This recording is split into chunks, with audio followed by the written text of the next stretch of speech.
back, everyone, for some more Ace Attorney Dual Destinies, and we are continuing on in the case against Orla, aka, well, Orla Shipley, aka Orla. And we are going to be, well, we were in the middle of listening to Norma de Plume's testimony, but Athena is really itching to get her analytical psychology done, so you know what that means, Mood Matrix time, which, like I said before, I absolutely love the Mood Matrix mechanic in this game, so we will be doing that here. But before we do so, hope you guys have an awesome day today. Hope you guys doing well. So without further ado,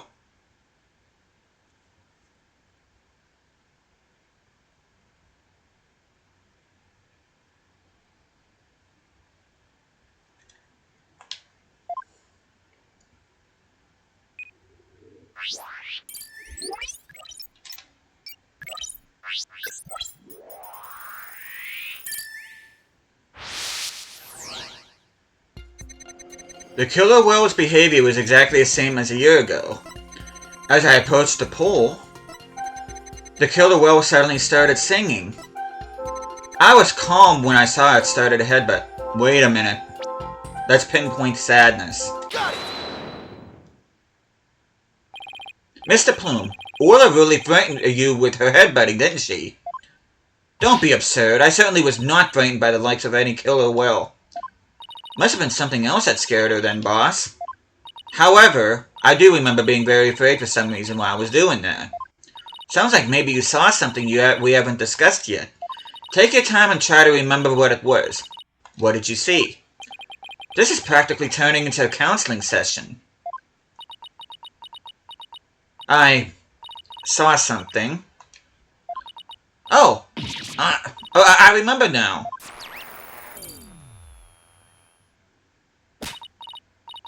Okay, good. Now if you could please tell the court what you saw. I saw bright red blood. The killer whale's ramming caused the victim to bleed. There was a great cloud of blood. What? Yes, that's it. That's why I was so sure. That's when I knew the killer whale had killed a person for a second time. Whoa, that was a very compelling statement indeed. Looking at this again, there does appear to be something that could be a cloud of blood. So her terror was a reaction to blood, was it?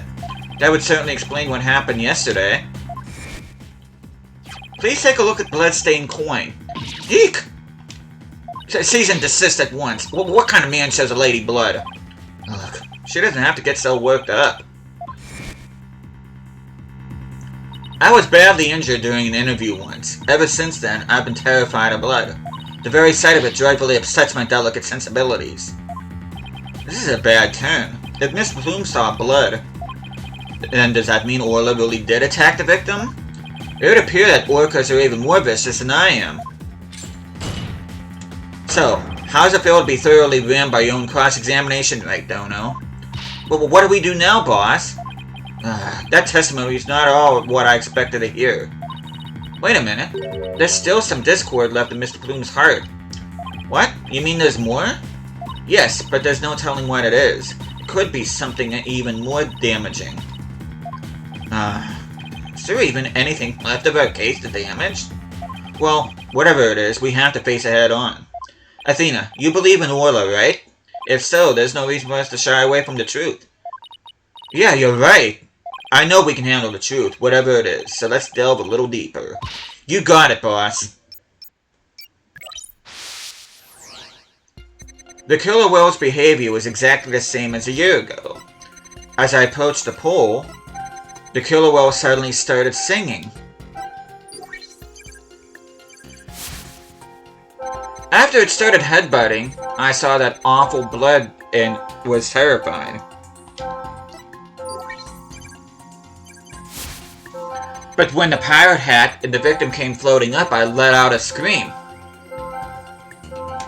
And once again, we are going to pinpoint sadness. Huh? Her fear appears to lessen here at this statement. Mr. Plume, weren't you afraid when you saw the victim with blood coming out of him? My, that's a very good question. I was shaken after witnessing a murder, yes, but then, the blood seemed to disappear. Disappear? And why do you suppose that was? Simple, it was because of the pirate hat. After the killer whale put the hat on, the cloud of blood disappeared. Objection! And how exactly does that work? How should I know? I'm just telling you what I remember, Blue Boy. Wait a minute. From who was this blood that Mr. Plume saw actually coming from? Well, it wasn't actually coming from the captain. It was actually coming from Orla herself. Take that! Consider this. Maybe the one who was bleeding wasn't the victim. I beg your pardon? What kind of ridiculous nonsense is that? There's no one else in that pool besides the victim. Oh, I wouldn't say there was no one else. It is an orca pool, after all. What? And where is this alleged injury on the defendant? I'm not sure, but if simply wearing a pirate hat made the blood disappear, then the blood must have been coming from somewhere on Orla's head. What? The orca's head? What are you prattling on about it now? Please think about it again, Mr. Plume. Think back to what you really saw. That is... The one who was bleeding was not the victim, but the killer whale. I remember now. There wasn't any blood coming from the victim after all.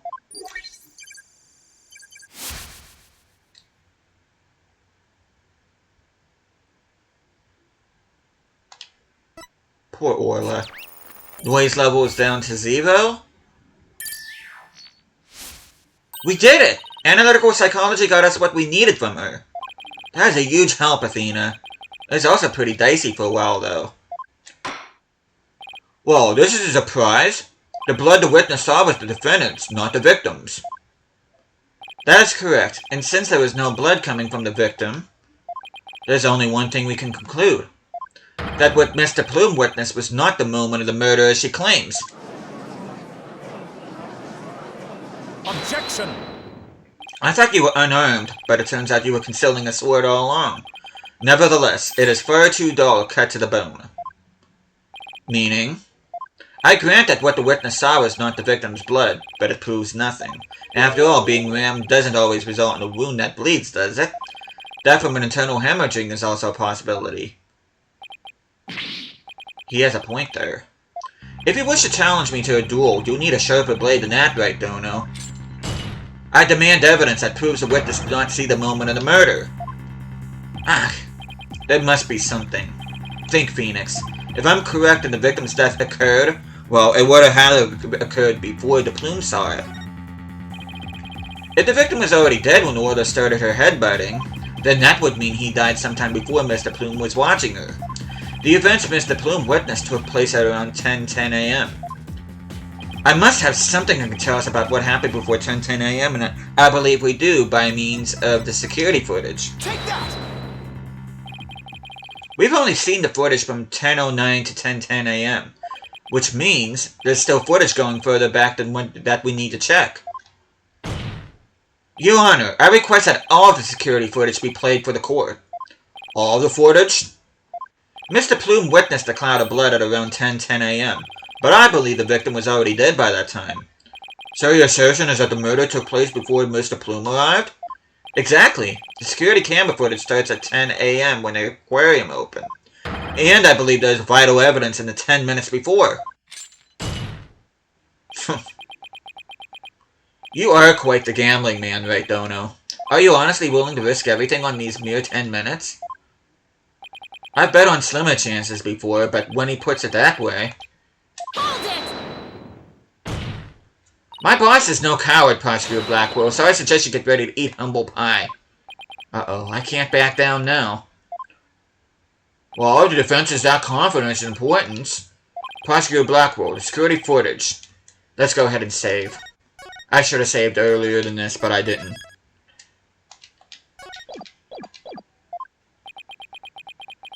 Fulbright. Roger. I have the rest of the security footage right here. Very well. Please play it for the court. Please have something for me. This is what it looked like at 10:10 a.m. The witness can be seen here. Alright, I'll just back the footage up to the beginning now.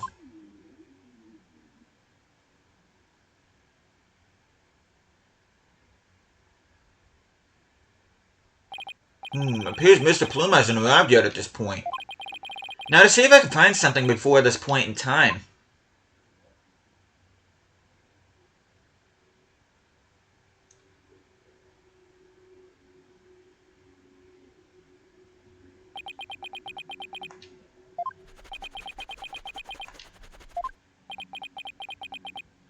Is that it? Yep, that's all the footage there is. Well, Mr. Wright, do you see what you were looking for? Well, we got nothing. Well, right, Dono? Those were the 10 minutes you placed your bet on. Did you see anything of significance? Did I see anything important? I better think about this carefully. In the footage we see... Well, honestly, we didn't see anything important. We can see nothing of importance in that footage. Just as I thought. Haha, you're right about that. That section was completely meaningless. It doesn't show a thing. That's why I didn't submit it as evidence. Objection! No, it's just the opposite. Huh? What do you mean by that? In this 10 minutes of footage, something important that should be there isn't there. Detective Fulbright, this footage should have been submitted as evidence. What? Are you questioning the way I carry out my duty to justice? Mr. Wright, explain yourself, please. What is this important thing that you say should be in the footage but isn't? Well, happens to be the body. Where is the body at? Take that! The important thing that we should see in the footage is the victim himself, Jack Shipley. I don't know about you, but I didn't see him get in the pool in that footage. Oh. Ah, that's right. If the victim is not shown entering the pool in this footage, it means that he must have been there by the Skull Rock during those 10 minutes. But no human being can hold their breath underwater that long. Wait a minute. Are you saying? When the security camera started up at 10 AM, the victim was already dead. What?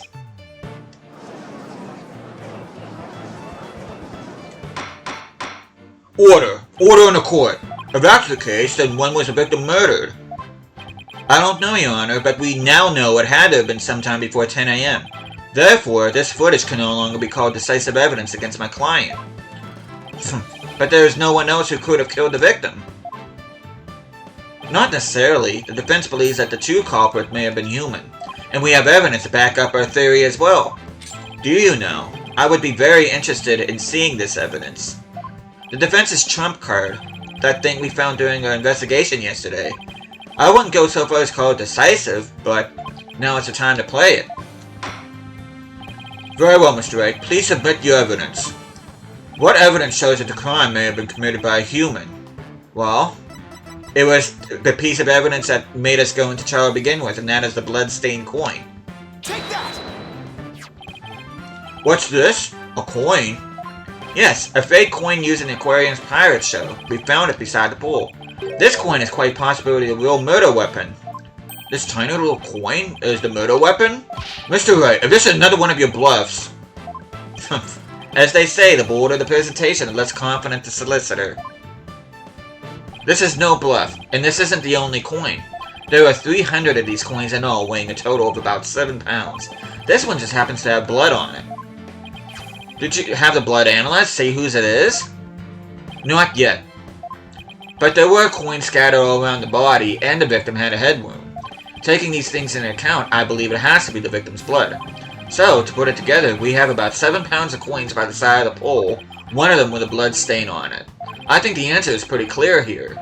Your Honor, the defense proposes that the victim was killed beside the pole. The side of the pole? But what if the murder took place there? It would be difficult to say the worker did it. I realize you're trying to defend your client, but that theory is preposterous. How could 300 coins possibly be made to hit someone all at once? It'd be pretty easy if they were in a bag or something of that nature.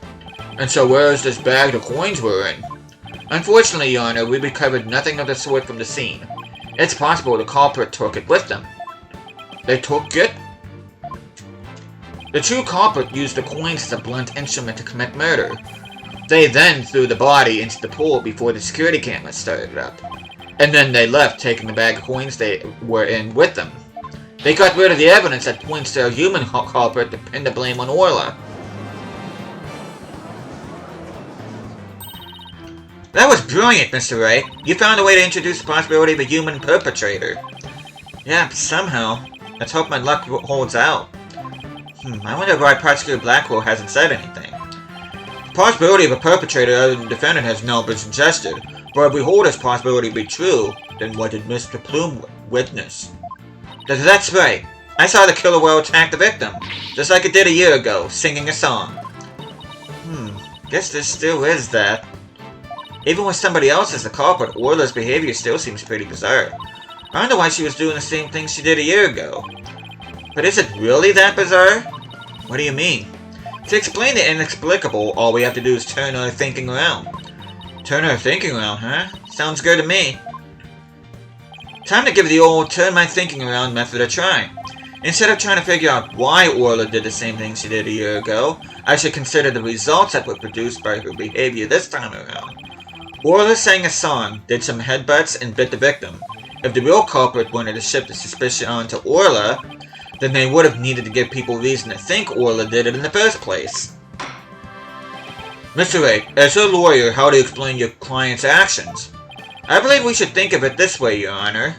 What kind of effect did Orla's actions have on the case? Let's go ahead and save here real quick.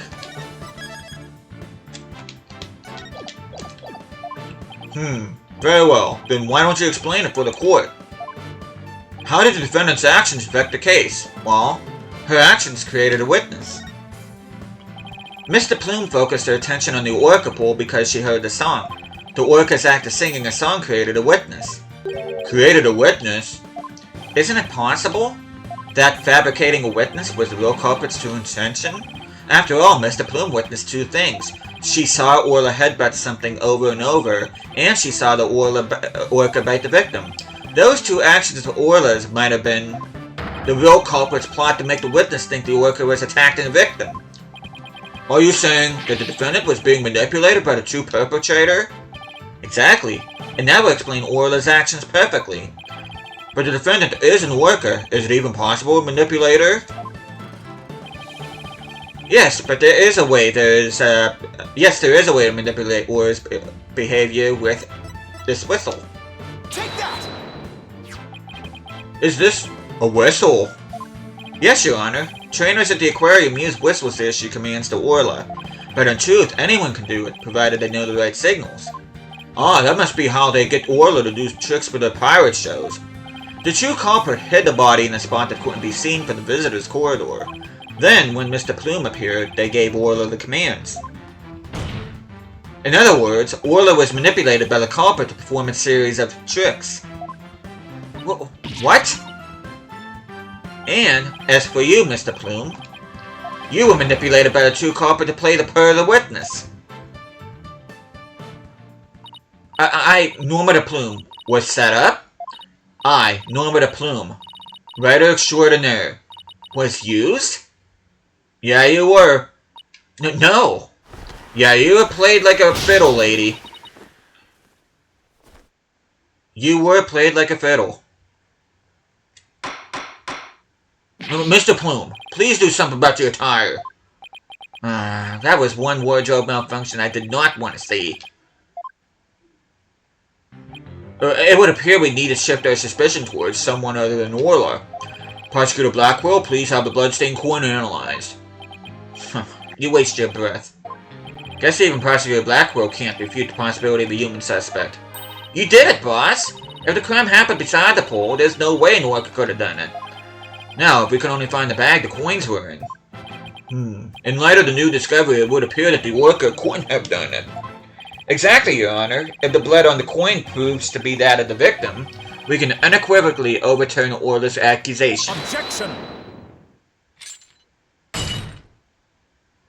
Overturn the defendant's accusation? I think not. My hair! My beautiful hair! Yesterday, a new inmate was brought into the prison. He said, the moment we relax is when you're most vulnerable. And what did this man go in for? He is merely a sneaky thief who enjoys a spot of fishing now and again. But right down over here would be easier to hook than any fish.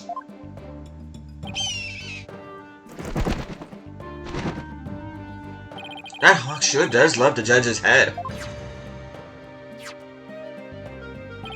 What's this? That coin from before in some sort of bag? A bag? I don't think I'm gonna like this. This is the coin bag the 300 coins were in. I believe you were looking for this? But how did you get that? I never said we didn't find it at the crime scene. The bag had blood on it, so naturally I had it sent to the crime lab. And? Does the blood belong to the victim? It does indeed, as does the blood on the coin. I knew it! So the blood on the coin did belong to the victim. The bag was open and the coins had all spilled out, but the bag alone wasn't proof enough to say that it was used as the murder weapon. However, thanks to the defense and the coin, I am more than satisfied that it was. Prosecutor Blackwell, are you conceding that the true culprit committed the murder with the bag of coins? I shall concede that the victim was put into the pool after his death. However, even with the bag, it doesn't change the fact that it was the worker that killed the victim. What? How can you still suspect Orla? You said the true culprit manipulated Orla's behavior, but Orla isn't the kind of worker that would let someone control her. If anything, Orla used the victim's behavior against him to murder him. What? But... are you arguing the worker manipulated a human being? To prove it, I have summoned another witness. Marlon Rhymes. Take the stand. Marlon Rhymes is a witness?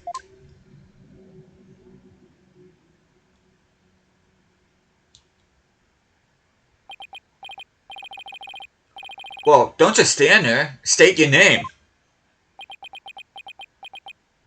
I told you I didn't want to be a witness. I thought one witness would be quite enough to prove the defendant's guilt. But apparently Right Dono won't be satisfied until every stone is turned. Well, son of a... Alright, fine. If I gotta talk, then let's get this over with. Mr. Rhymes doesn't seem like a willing witness. I wonder what Prosecutor Blackwell is gonna have him testify about. So could we have your name and occupation for the record, witness? Ahoy! Yo, yo, yo ho ho! People of the law, time to testify. Chilling with my crew at the ship shape, orcas, penguins, and the seascape. Cleaning and feeding, there ain't no end. But them bratty kids, tours I shall transcend. Noob Animal Keeper from the House of Rhymes. I'm the Master Keeper, Marlon with the rhymes. Oh my, I'm afraid I couldn't understand a word you said. Is that flip-flop music young people nowadays like? So close, Your Honor. So close, and yet so far. Please proceed with your testimony, witness, without the flip-flop. Okay, fine. But I don't want to do this, I tell you. I feel like I'm selling Sasha out. Witness testimony. The man manipulating worker. At about 10:10 a.m., I was in the staff room. I heard a loud noise from the pool room, so I went to the door to look in. I couldn't see the captain or the orca, but I saw a bunch of coins scattered around. The orca knows there's a certain spot people stand to play volleyball with her.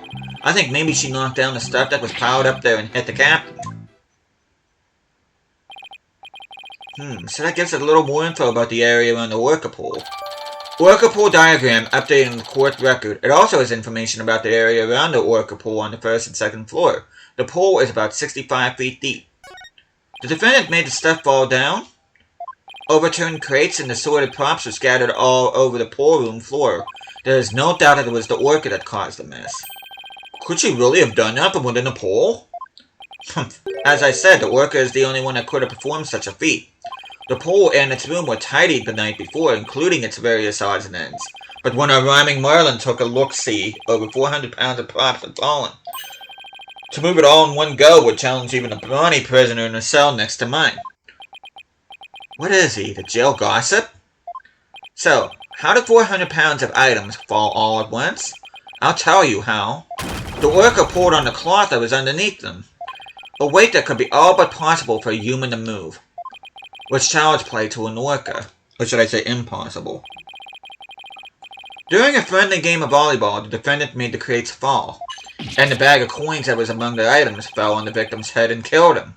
The orca then toyed the victim's body underwater, which is what Mr. Plume saw. Objection! But the witness only said he heard a loud noise. That doesn't automatically make it the sound of Orla making the items fall. Also, why did you only look on the pool room anyway, Mr. Rhymes? That orca sometimes makes a loud noise to summon her trainer, but I'm still a newbie, so I don't have a security card to get into the pool room yet. So even if she tries to summon somebody, there isn't much I can do about it. I see, so witness couldn't enter the crime scene. Objection! If Mr. Rhymes couldn't enter the room, there's at least one thing he can't be sure about. His statement that the worker was playing volleyball is purely speculation. Silence! Whether the worker was actually playing volleyball or not is not the issue. Traces of the worker's saliva were found in the cloth that was underneath the crates. The important point is that the worker is the only one that could have moved the items. I have to discredit that statement somehow. If I don't, it would mean that Orla was the culprit, even if the victim died beside the pool.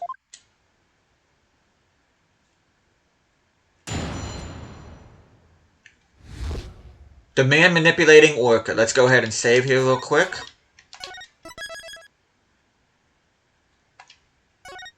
But luckily, I think I can see something in this right off the bat. At about 10:10 a.m., I was in the staff room. Really? What do you have to say about this? Objection!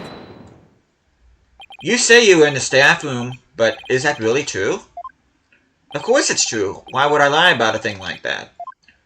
Mr. Rhymes, have you ever seen this calendar before? Hey, that's... I see you recognize it. Yeah, that's the rifle calendar. It's a big hit at the Ship Shape Aquarium gift shop. Thank you for shopping at Ship Shape. Mr. Rhymes, please refrain from scattering fish around the witness stand. Not to worry, your baldness. Taka will have them cleaned up in no time. Guess that bird comes in handy now and then. Alright, Mr. Wright. We have all seen your cute souvenir. Now, if you wouldn't mind... no, Your Honor, this isn't my calendar. It was originally witnesses, but it came into the possession of a certain young lady. But what? Mr. Rhymes and this young lady first met each other in the food prep room.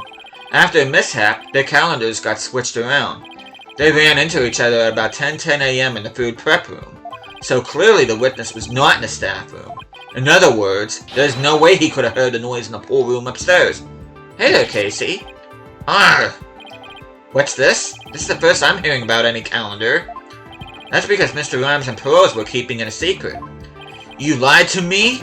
This transgression would not go unpunished. Arr! So, Mr. Rhymes, you didn't hear the noise of the equipment falling after all, did you?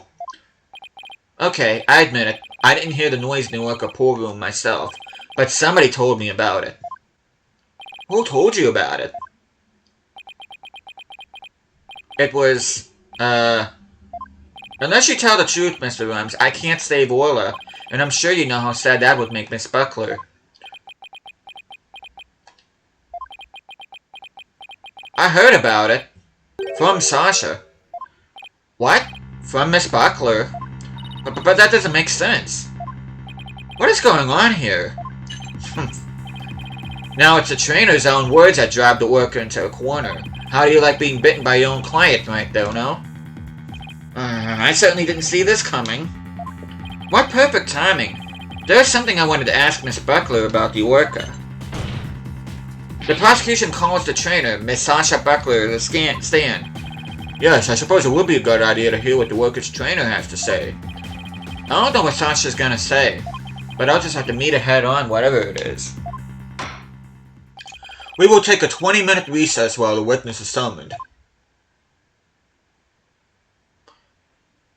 And, of course, you can see we are going to be continuing this. We will do that in the next episode. We will be finishing day 1 of the trial here in the case against Orla. But with that, thank you guys so much for watching this. Hope you guys are enjoying the series so far. I'll be seeing you guys again next time.